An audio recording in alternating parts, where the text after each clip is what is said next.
What is up, everybody? It's Javier with the Immersive and today I have a quick movie review for you, because on Sunday I went to go see with my brother and sis A Quiet Place Part 2.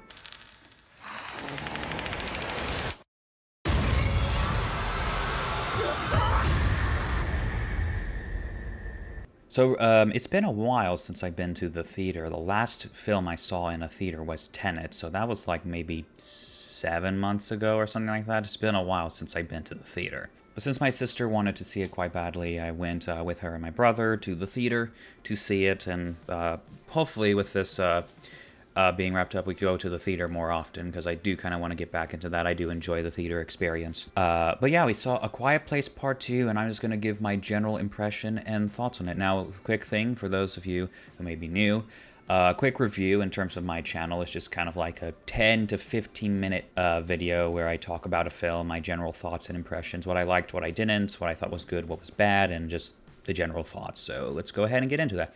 So A Quiet Place Part 2 is the successor to the very popular horror film from, I think, 3 or 4 years ago, A Quiet Place. Unfortunately, this film got pushed back from its initial release date. It was supposed to release in March of 2020, if I remember correctly, but had to be pushed back because of COVID, just like every other film released that year. And they pushed it to late May. So May 28th was its official release date. And it did fairly well at the box office. In terms of the first one, I thought it was good-ish. Like, really thinking about it, I'm like, yeah, I like the film, though I don't think I would say it's a masterpiece. I would say it's an impressive debut from a first-time director, John Krasinski.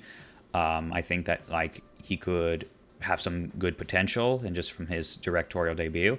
Yeah, I thought the first one was good, but I wasn't entirely blown away by it and didn't really understand why people saw it as so popular. But anyway, Quiet Place Part 2, how was it? Well, it was fine, I guess.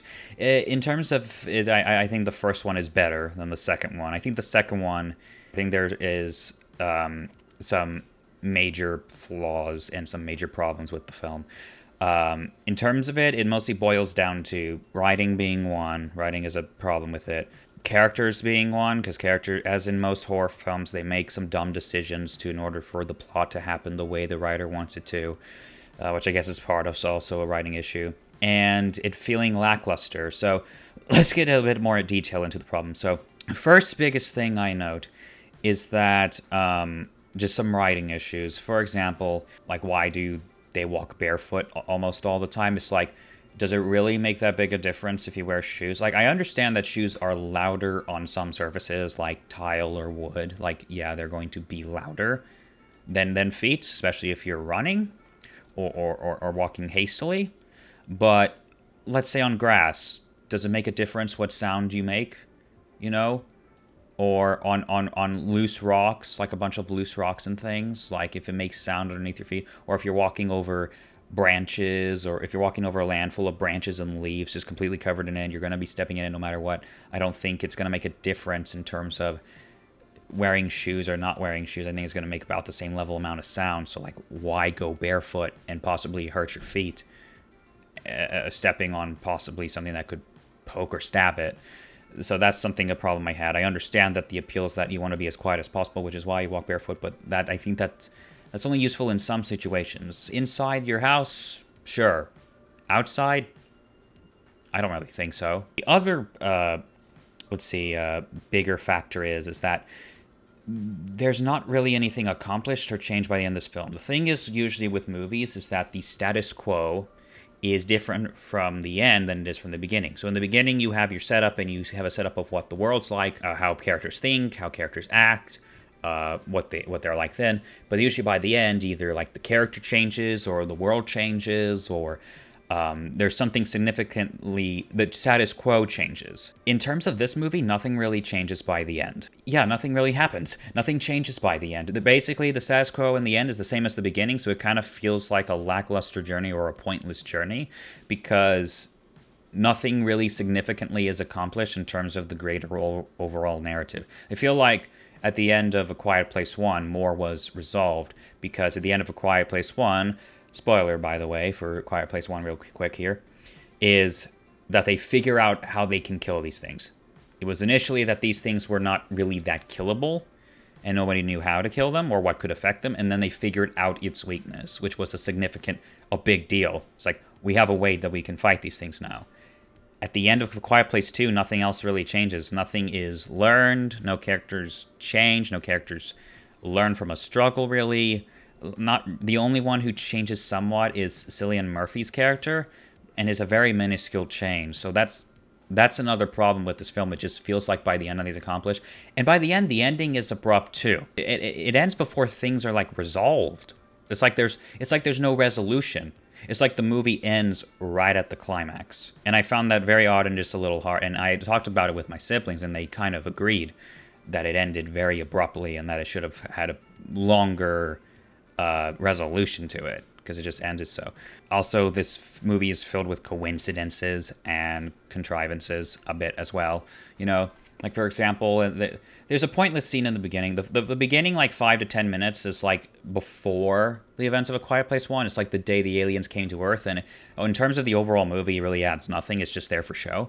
But there's a sequence where like people are hiding in a restaurant, and the creature's walking by, and then just right before the creature leaves, you know, a phone goes off and alerts the creature to the people's presence. It's just like things like that. Also, jump scares. This thing has like 8 to 12 jump scares, and they're obvious, and you know they're coming, and I am sick to death of them. Jump scares are not horror. Jump scares just startle. Okay, anyone can jump scare. Okay, it can happen to anyone. You just go around a corner, wait for a friend, and just roar. Nothing really happen. There's just some dumb things in there, dumb decisions. Like there's a sequence like with the girl, like she's like literally like the thing she needs to do to reach is like literally a foot away, and she like stands there for like 20 seconds, and doesn't do it because she's just staring at the creature. I'm like, stop, like. You're wasting time. We're losing precious time here. You're like on a time clock in this scenario. Like, freaking do the thing. There's nothing stopping you right now. You're just staring at the creature. And there's just a bunch of things like that throughout the film that just pull me out of it. A lot of the setups and things you're seeing, you can tell, like with the jump scares. You can tell when one's coming. You can also tell in terms of a camera trick, something that's going to happen. And other things as well. Oh, here's another. I just remember one dumb thing I want to pull out. Is that a character in the film, like, is familiar with the creatures and things, and then while he's outside, he decides to, like, start talking. It's like, these creatures can hear you if you talk. Like, they have super sensitive hearing. Like, they'll get you. The whole thing with the first movie is that they talk in sign language because they're that sensitive to sound. You know, like that they could hear you talk, or they can hear you drop something, or things like that. And this person just decides to talk. It's like, you're outside. You don't know where this creature is. You don't know how close it is. It's like, don't talk. But it just talks, and it ends up killing him. And it's just like, well, that's your own fault, buddy. In terms of A Quiet Place Part 2, I would say it's just a mediocre film to me. It really has some significant plot issues. It's got characters making some dumb decisions, like I've said. It's got some contrivances and some really coincidences. Oh, this character shows up just in the nick of time for this. Or, you know, this happens to be there for that character to do, or this person, just a lot of that in this film, just like coincidental timing. Just a mediocre feel, pointless opening, like like I said, the first 5-10 minutes is before the first film and doesn't contribute anything to this film other than it's just a sequence to add things to. And like the ending is abrupt, like I said, it kind of feels like it just ended at the climax and there was no resolution afterward.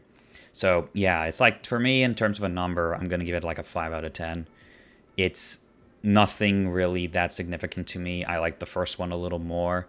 I think in terms of the general population, I think they'll like A Quiet Place 2 fine. I mean, this thing has like a 90%, which that's way too high. That's way too high. But in general terms, on Rotten Tomatoes, no one should trust the critic score. The critic score is not something to be trusted. So, yeah, to me, mediocre film. Nothing much happened in it, and I think in terms of me going back to the theaters, this was just a mediocre start to getting back.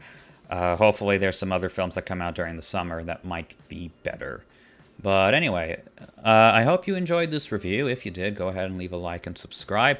If you want to see more movie reviews and also me covering and commentating on current events, pop culture, and news and that such, also then go ahead and subscribe. What did you think of A Quiet Place Part 2? Go ahead and leave me down in the leave your comment down below, and I will see you in the next video. Take care.